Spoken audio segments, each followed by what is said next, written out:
Allah laamiɗo dow e les fof ñiɓɗo leɗɗe feŋi kaaƴe ɗe fof Allah fewnima annabijo mo Allah fewni kay oñotako annabijo ma nannotako duwama ɗo deftere nde no duwira e jamaji ɗi kala oɗo alkamisa 19 lewru mars hitan ujunaje 2026 ene hawri e 29 kor hitan ujunere 457 yo Allah jaɓanen kala ko duwaɗo janngam alqur'anil karim yewtama ɗo ko woni tarih e maka gila e mawɓe ardiɓe ɓe ha to yareteɗo ɗum ɗo woni darde e fandare Bella TV e kala tuma kono noon woto goƴƴine jebirde mon paɗen koye Dakar Madina Gounass baɗo 18 avril 2026 so geno fodi bandiraɓe kettoɗen duwa o mbawen duwodirde. bismillahi irrahmani irrahim qul huwa allahu ahad allahu samad lam yalid walam yulad walam yakun lahu kufuwan ahad bismillahi irrahmani irrahim qul huwa allahu ahad allahu samad lam yalid walam yulad walam yakun lahu kufuwan ahad bismillahi irrahmani irrahim qul huwa allahu ahad allahu samad lam yalid walam yulad walam yakun lahu kufuwan ahad bismillahi irrahmani irrahim qul a'udhu birabbil falaq min sharri ma khalaq wa min sharri ghasiqin idha waqab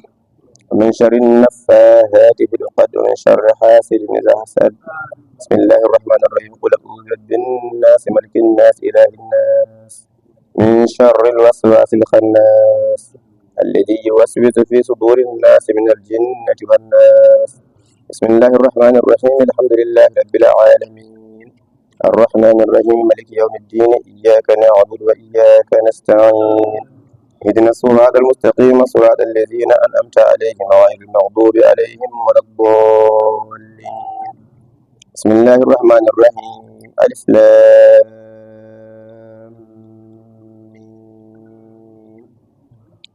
ذلك الكتاب لا ريب فيه هدى للمتقين الذين يؤمنون بالغيب ويقيمون الصلاة ومما رزقناهم ينفقون والذين يؤمنون بما أنزل إليك وما أنزل من قبلك وبالآخرة هم يوقنون أولئك على هدى من ربهم وأولئك هم المفلحون بسم الله الرحمن الرحيم صدق الله مولانا العظيم وبلغ رسوله الكريم نعم ما قال ربنا وخالقنا ورازقنا مولانا من الشاهدين اللهم ربنا تقبل منا ختم القرآن وتجاوز أن ما كان في تلاوته من السهو والنسيان وتحريف كلمة أم موضعها أو تغييرها من تقديم وتأخير أو زيادة أو نقصان أو تأويل غير ما أنزلته أو ريب وشك وتأويل تلاوة وقسم وفاتنا أو زاغ اللسان أو وقوف بغير أمرنا إلى غير مدى ولا إظهار بغير بيان أو مد أو تشديد أو همزة جزم إلى غير مكان فاكتبه منا على التمام والكمال والمحول من كل اللحان فاغفر لنا يا ربنا يا سيدنا لا تؤاخذنا يا مولانا ارزقنا فضل ما قال ومؤدبه والأعضاء والقلب واللسان وهب لنا بالخير والسعادة والبشارة والأمان لا تختم لنا بالشر والسقامة والضلالة والطغيان ونبهنا قبل المنايا أنه من أمر الكسلان وأمنا من عذاب القبر من سؤال منكر ونكير ومن أكل الديدان وبيض وجوهنا وبعث وأعتق رقابنا من النيران ويمن كتابنا ويسر ثمرة بالميزان بالحسنات وثبت أقدامنا على السرار وأسكننا في وسط الجنان وارزقنا جوار سيدنا محمد عليه الصلاة والسلام وأكرمنا بلقائك يا ديان يا رب استجب دعانا بحق التوراة والإنجيل والزبور والفرقان يا رب أعطنا جميع ما سألناك به في السر والإعلان يا رب وزدنا من فضلك الواسع بجودك وكرمك يا رحيم يا رحمن اللهم صل على سيدنا محمد صاحب السورة البرهان برحمتك يا أرحم الراحمين اللهم انفعنا ورفعنا بالقرآن العظيم وبارك لنا بالآيات والذكر الحكيم وتقبل منا إنك أنت السميع العليم وتب علينا يا مولانا إنك أنت التواب الرحيم اللهم زينا بزينة القرآن وأكرمنا بكرامة القرآن وألبسنا بخلعة القرآن وآفنا من كل بلاء الدنيا وعذاب الآخرة بحرمة القرآن وأدخلنا الجنة مع القرآن وارحم جميع أمة سيدنا محمد صلى الله عليه وسلم بحق القرآن اللهم اجعل القرآن في الدنيا قينا وفي القبر مونسا وفي القيامة الشفيعا وعلى الصراط نورا ويلقنا رفيقا وبيننا وبين النير والناس سترا وحجابا وإلى الخيرات كلها دليلا وإماما بفضلك وجودك وكرمك يا أكرم الأكرمين. اللهم اهدنا بهداية القرآن اللهم اهدنا بهداية القرآن وعافنا بعناية القرآن ونجنا من النيران بكرامة القرآن وأدخلنا الجنة مع القرآن وارحم بأمور سيدنا محمد صلى الله عليه وسلم في القرآن. اللهم اجعل القرآن في الدنيا خيرا في القرآن منصفا قيام الشفيع وعلى السورة نورنا فيما بيني ولا ستر حجابا وإلى الخيار كلها دليلا وإماما من فضلك وجودك وكرمك يا أكرم الأكرمين. اللهم اهدنا بهداية القرآن وآفنا بنعمة القرآن ونجنا من النيران بكرامة القرآن وأدخلنا الجنة بشفاعة القرآن ورفع درجاتنا بفضل القرآن وكفر عنا سيئاتنا بتلاوة القرآن يا ذا الفضل والإحسان. اللهم ارزقنا بكل حرف من القرآن حلاوة بكل كلمة كرامة بكل آية سعادة بكل سورة سلامة بكل جزء جزاء بكل حزب حسنة بكل نسب نعمة بكل ربع رفعة بكل ثمن ثناء. اللهم ارزقنا بالألف ألفة وبالباء بركة وبالتاء توبة وبالثاء ثوابا وبالجيم جمالا وبالحاء حكمة وبالخاء خلانا وبالدال دنوا وبالظال ذكاء وبالراء رحمة وبالزاء زلفة وبالسين شفاعة وبالسين صناعة وبالشين صفاعة بالصاد صدقا وبالضاد ضياء وبالضاء نهارا وبالغاء غفرا بالعين علما بالغين غناء وبالفاء فلاها بالقاف قربة وبالكاف كفاية وباللام لطفا وبالميم موعظة وبالنون نورا وبالواو وصلة وبالهاء هداية وباللام ألف لقاء وبالياء يسرا وبالياء يسرا وبالياء يسرا. وصلى الله على سيدنا محمد وآله الطيبين الطاهرين أجمعين. اللهم بلغ ثواب ما قرأناه ونور ما تلا إلى سيدنا وحبيبنا وشفينا مولانا محمد صلى الله عليه وسلم وإلى أرواح أصحابه وأزواجه وذرياته وأهل بيته رضوان الله تعالى عليهم أجمعين وإلى أرواح جميع الأنبياء والأولياء والمرسلين وإلى أرواح شيخنا وسيدنا وإلى أرواح شيخنا وسيدنا سيدنا والعباس مولانا أحمد بن محمد صلى الله عليه وسلم وأدان والنابل وإلى أرواح شيخنا وسيدنا إلى ربنا سيدنا سراج الدين وربنا الهادي محمد سيدنا الخير والأرض والنبي إلى أرواح جميع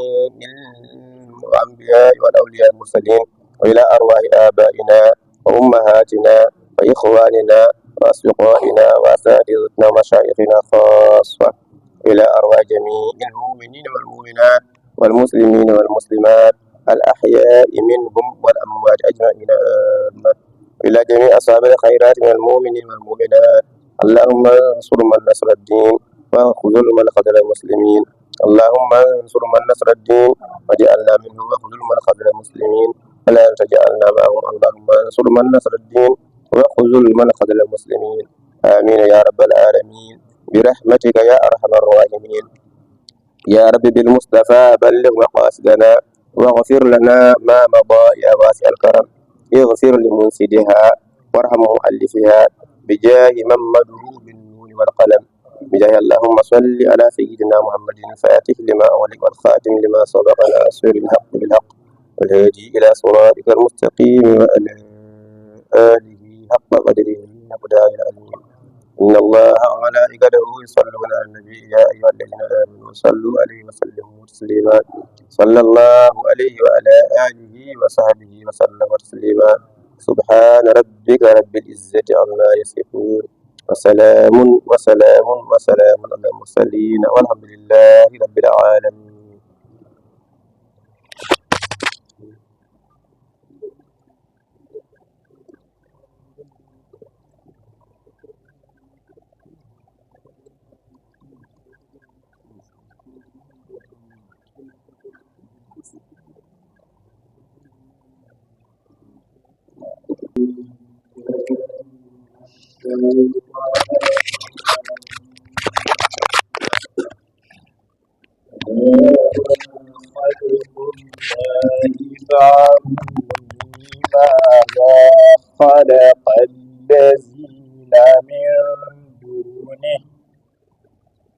بل الظالمون في ضلال مبين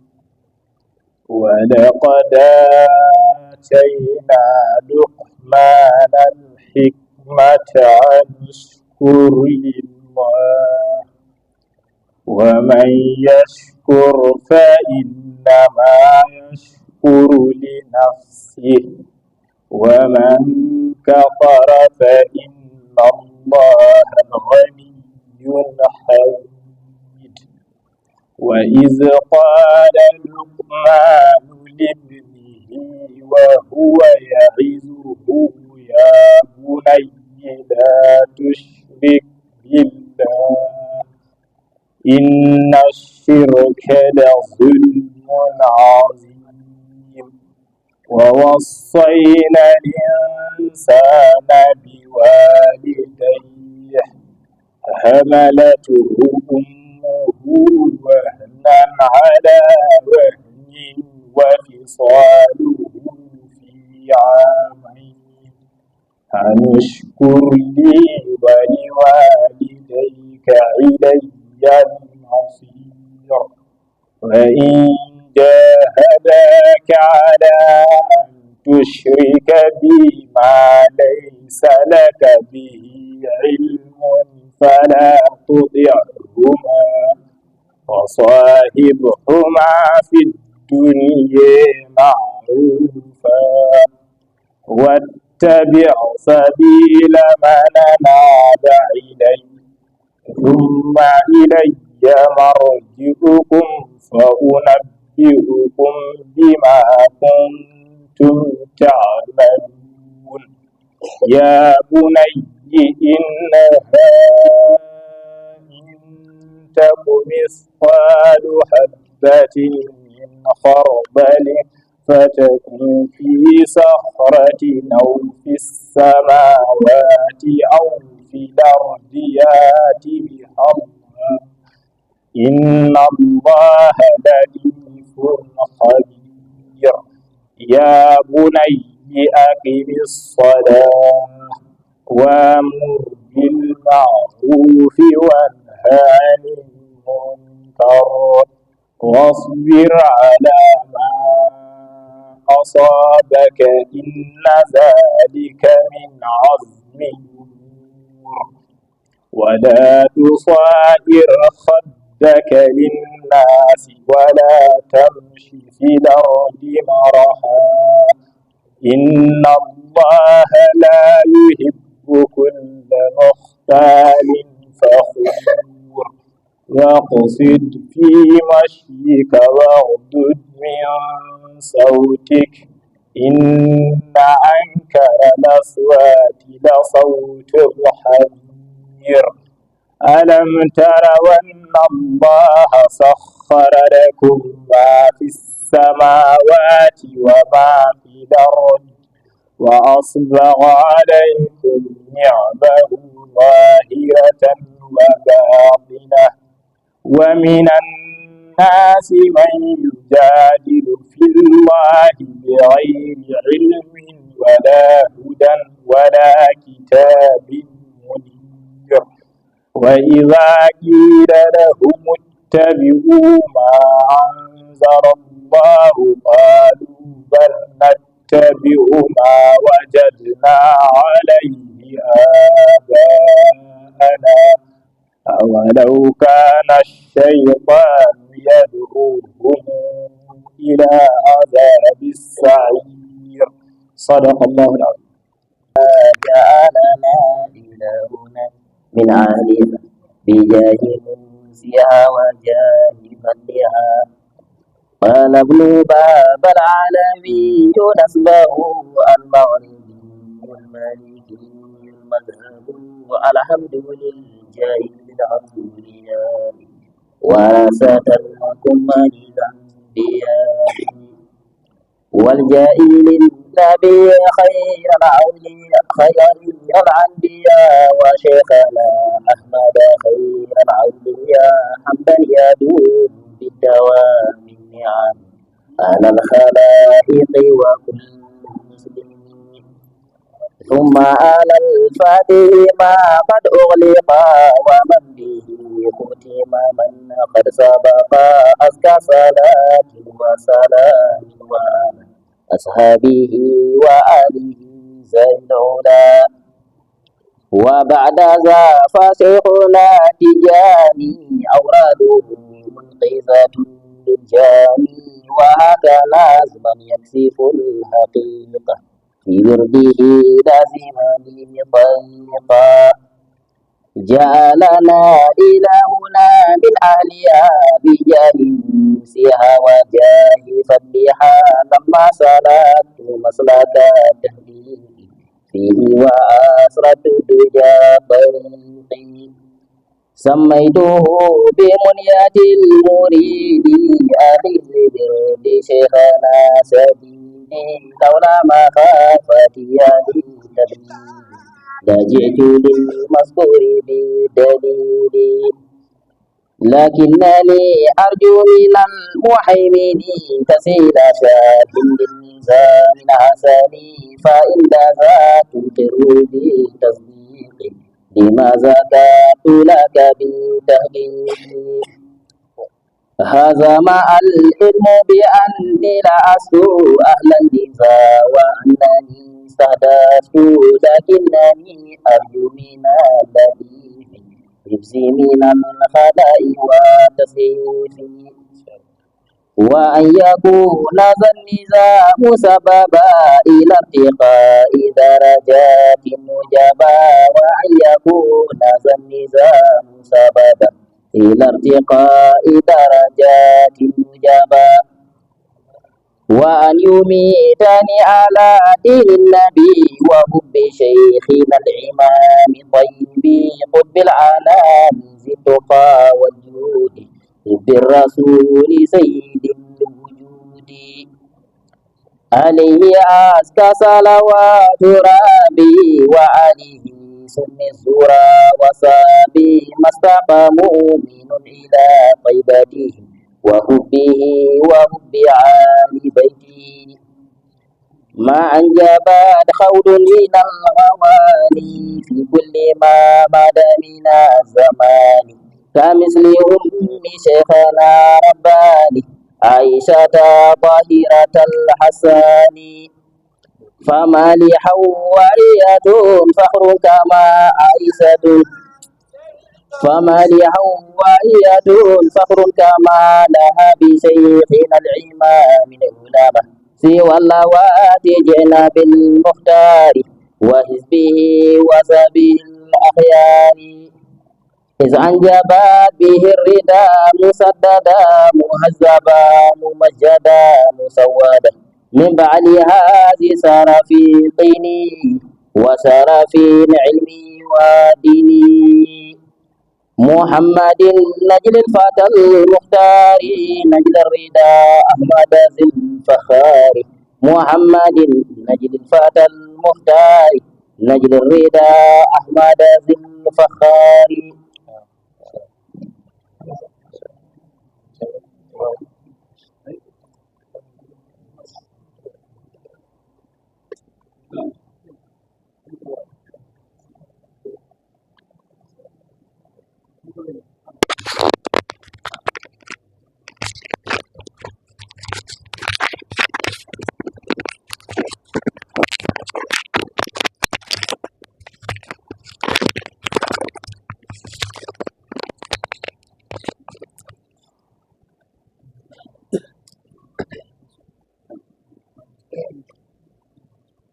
أعوذ بالله من الشيطان الرجيم بسم الله الرحمن الرحيم إن الذين سبقت لهم من الحسنى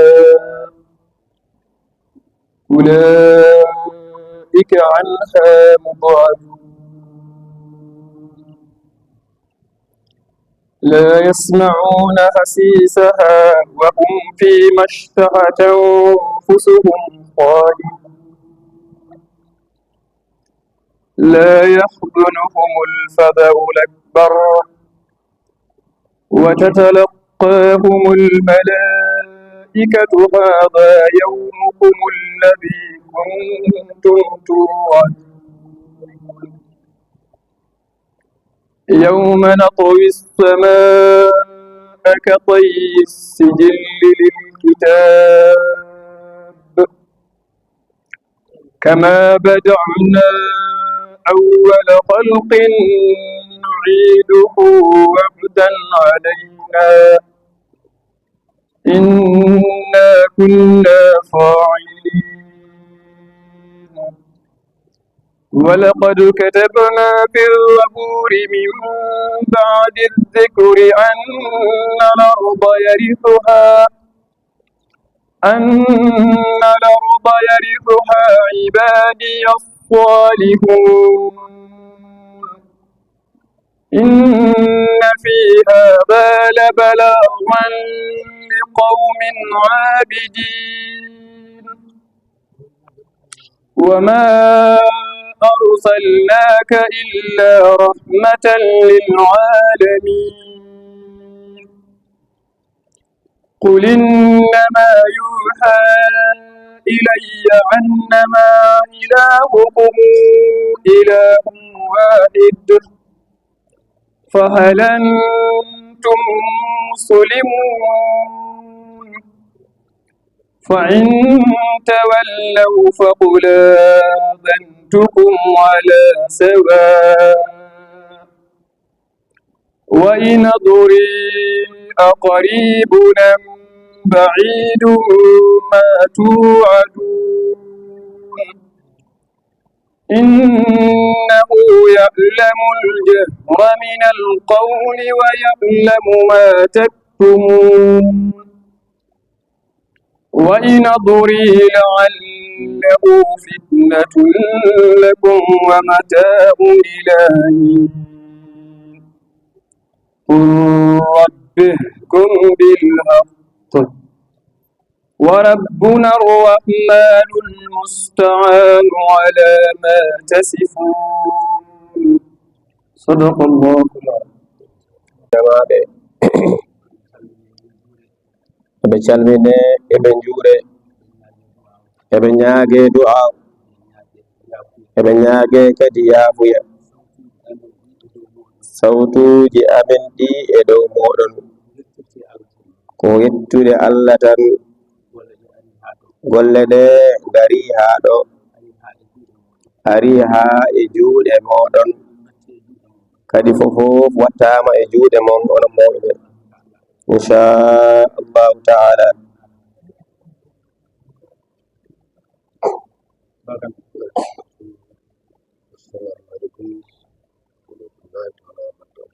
Baba Kante o wi assalamu aleykum wa rahmatullahi taala wa barakatuh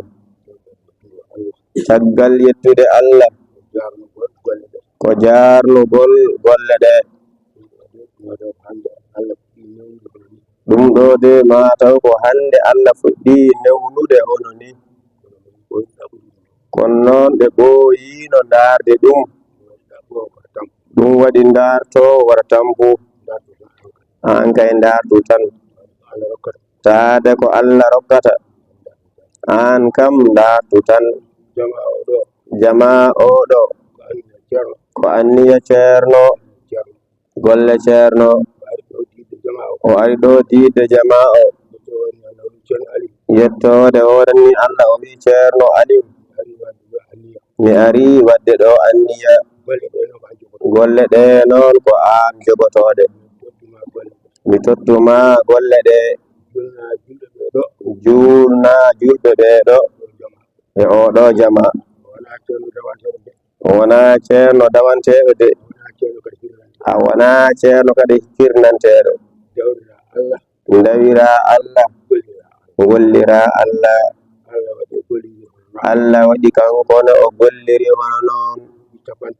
duuɓi 53 rafi ari e makko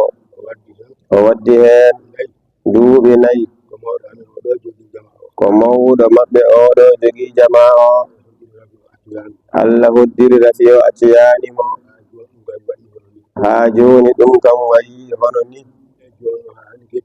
joni noon ha hande ko yiddude Allah tan fodde maɓɓe kala wawɓe jogade jama o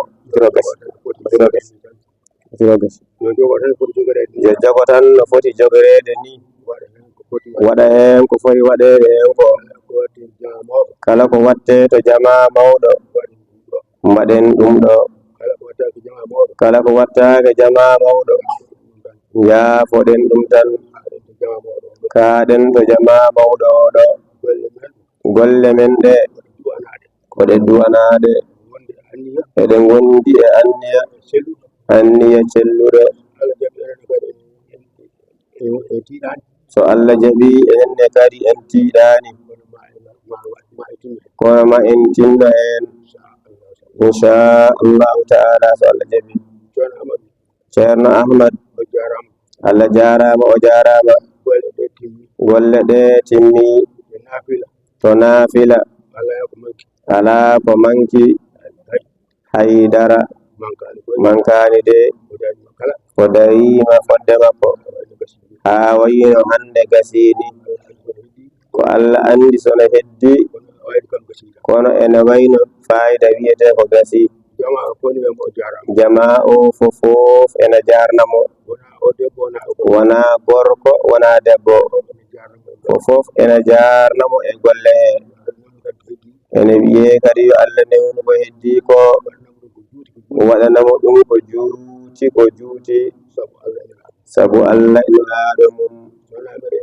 so wona tan eɓe belti ko ɗum tan ɓe mbawi haadde to ɓerdare ɗo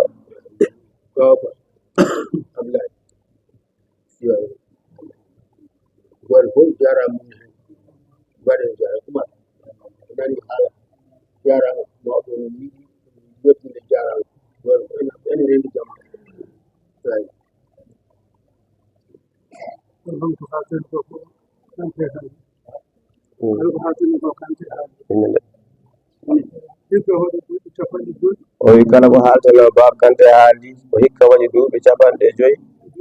e duuɓi 5 ene fawi lebbi ko jama jiida gila nden noon ha yetti ñalawma hande o kamɓe kom ko jam tan woni ɗo ko kawral tan woni ɗo wona sukaɓe ɓe wona rewɓe ɓe wona mawɓe ɓe fof koko hawri tan wonɗo ɗum noon ko ittirte Allah oyi kamɓe noon ɓe gona janguɓe kono noon koɓe yiiliɓe kadi ɓe tawama batuji ceerno Alaji Mamadou Sayid no moƴƴi ko heewi ko jertinta eko tindinta eko findinta fofof fokoɓe teski hen no fewi eɓe jettira ɗum Allah walliɓe e ɗum mawɓe wonnoɓe ɗo ɓe fof bamum ceerno Ahmad e Baba Hamidou e Moussayi ha yetti Larsabil to Ba Mamoudou Alana en hankadi ɓeɗo fof jeehi ko ɓen gonno ɗo jama o e kaw Paate Abou Ndiol on saha Abdoullahi Niang arwi caggal mum e bamum Abou Dado en Djibi Diallo en ɓe gonno mawɓe jamaɓe on sahare ceerno ari ɗo kanko woni almami jama on no wi ni caɗele kam ngala ha hande noon eɓe jetti hen Allah no ɓe gonirno gila nden ni yoɓe keddoro noon ha kamɓe fof ɓe gasa sukaɓe ɓe kadi gara jokka ɗum ko ɗum nde ɓe ñaagi Allah ene ha ɗum sallallahu alaihi wasallam yo Allah junnan en gurdam ceerno moƴƴina batane enen fofof moɗodiren e makko allahumma salli ala sayyidina Muhammadin wa sallim. Assalamu alaikum koy ko yettude Allah e yettande Allah eɗen nduwo lewru ndu gila ñande go'o lewru ndu haa hande ko 29 lewru ndu yimɓe ne ndewa Allah ko suuɗi e ko feeñi eɗen ñaagi Allah dendaagal ko wonno hen e barke yo Allah jibbinan en barke o kala ko wonno hen pergitte kadi yo Allah yaafo en o yaaforo sabu annabi makko sallallahu alaihi wasallam. Allah jarama en jarama no feewi seremɓe ɓe darima darde no feewi ko ɓeydata hen seeɗa ko enen sukaɓe ɓe so ndungu toɓi sa teskima ko puɗi tokosi jaltata puɗi tokosi noon ko ɗin jahata ha mawna ha wona leɗɗe mawɗe ha wona huɗotowko ko wasito hen sukaɓe ɓe ɓe dutto e jangude alqur'an ɓe dutto e jangde alqur'ana nde no feewi ɓe ganda ɗum ɗo ko kamɓe woni ɗo ko kamɓe goni ɗo hande kamɓe kadi gonoti ɗo jango so Allah haaji ko wayno ɗiɗo batuji yo yimɓe ɓe teskoɗi no moƴƴi koɗi tarih jango e jango ko ɗi ɓe tawruno mawɓe ɓe e ngoɗo felo moƴƴo enen ceerno mawɗo Alaji Amadou Bin Saïd ala fofof mo ɗawi ala kadi mo funti ala kadi mo ɗayni ha e ñalowma hande mo gonɗen o ha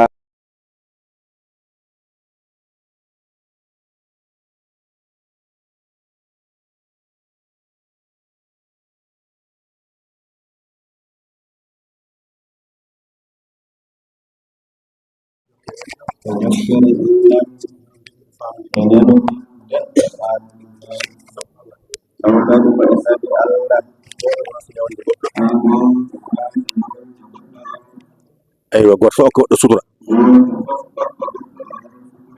okken wuro ngo haqqe maggo tisane okke haqqe mum sunna o kadi hokke haqqe mum eyyi go mi raɓɓinkino ɗo tan allahumma salli ala sayyidina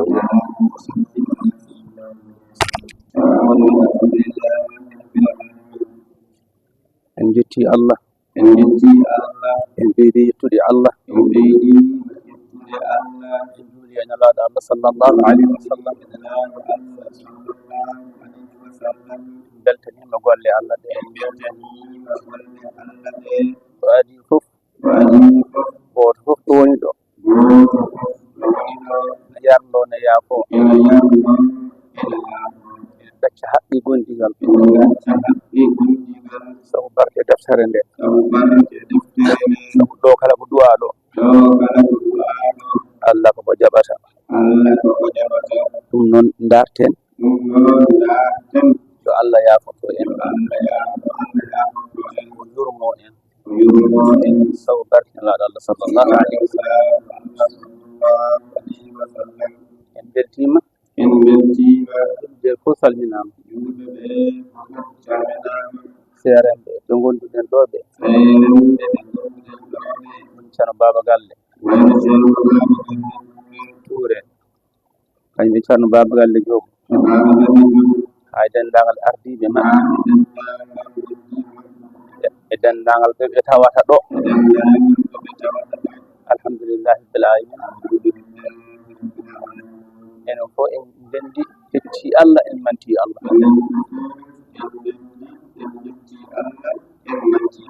en jii ni'ama mo Allah waɗani en e ballal Allah ngal Allah waɗani en ha e oɗo ñalawma eɗen ñaago Allah subhanahu wa ta'ala ya Allah yaafo dendagal alhaaliɓe meɗen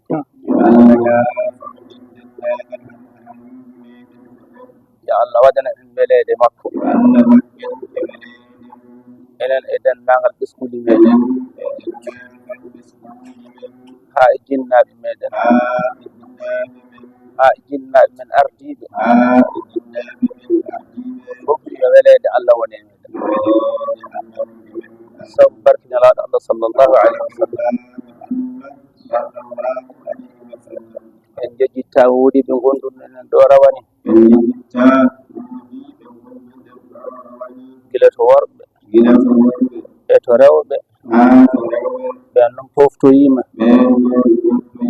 eɗen duwonoɓe yo Allah jumo yaafoɓe yo Allah jumo yaafoɓe kamɓe e dendagal maaji judde alhamdulillah rabbil alamin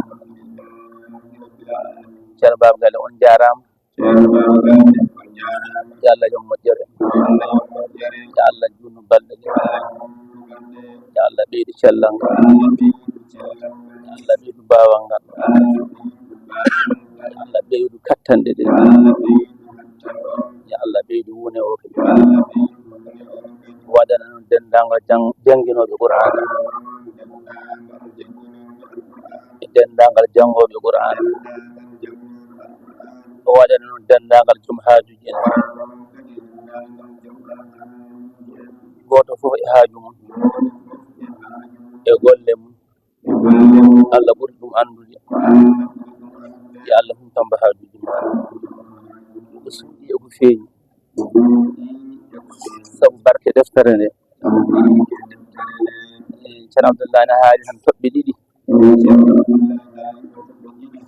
ɗum ɗen toɓɓe ene moƴƴi tinnoɗen hen no moƴƴi surtout ko hoɗiri e leegal ngal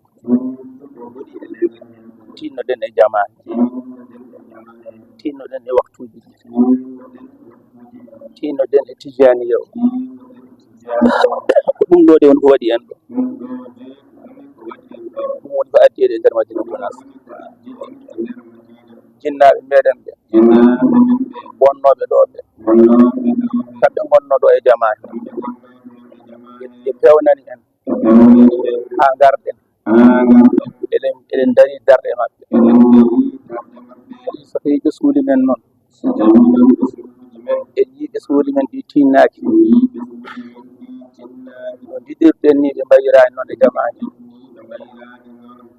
eɗen kirjina ɓe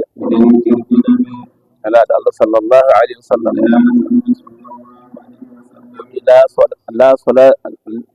la solata li jari lmasjidi illa fi lmasjidi o wi wonde julde alana won koddude e jama sona e jama nde so wayi noon tinnoɗen gadden waktuji ɗi e nder jamahe so en gari e jamahe en keƴata e jamahe kono eɗen gandi ko juulata ɗo ko tinnoɗen hen no moƴƴi tijjaniya o on ɗe woni ko moƴƴinta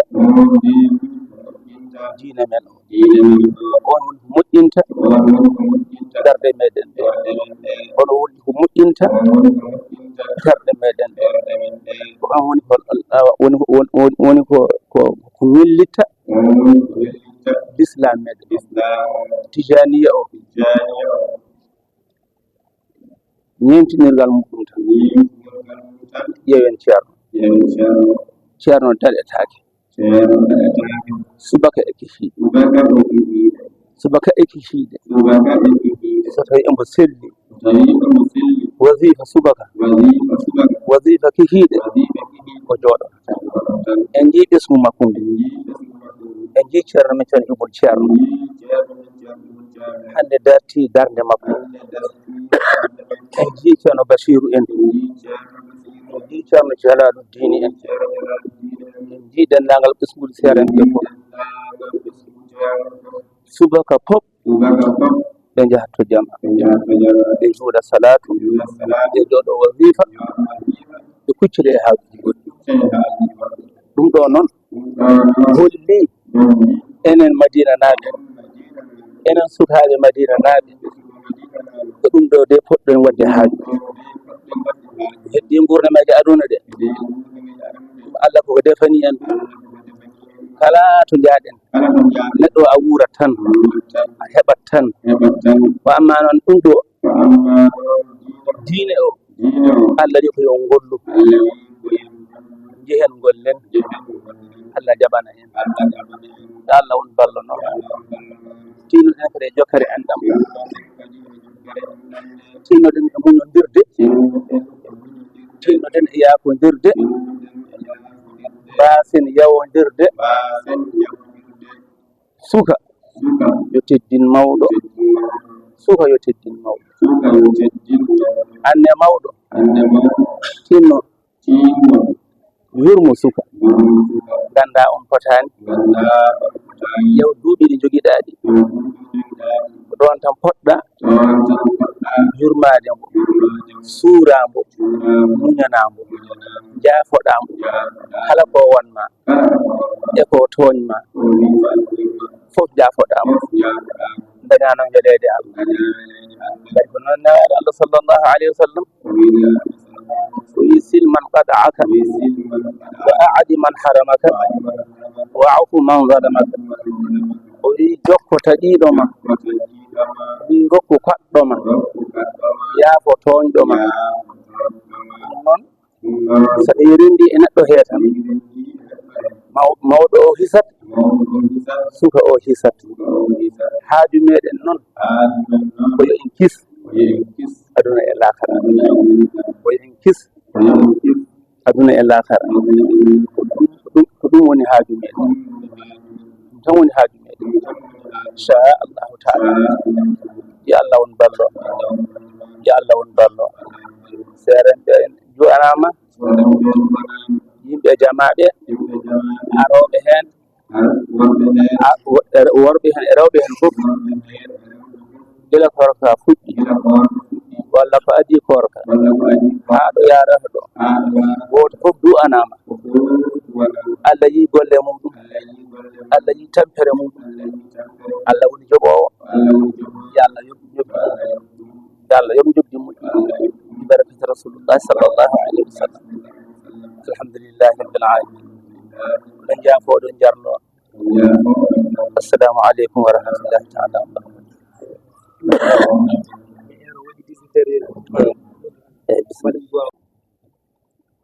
اهدنا صراط المستقيم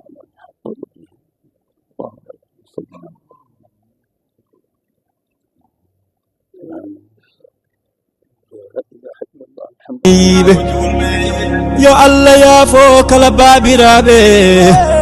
e yummiraaɓe ngam annabiijo yo mi yeccitoyi kawmiraaɓe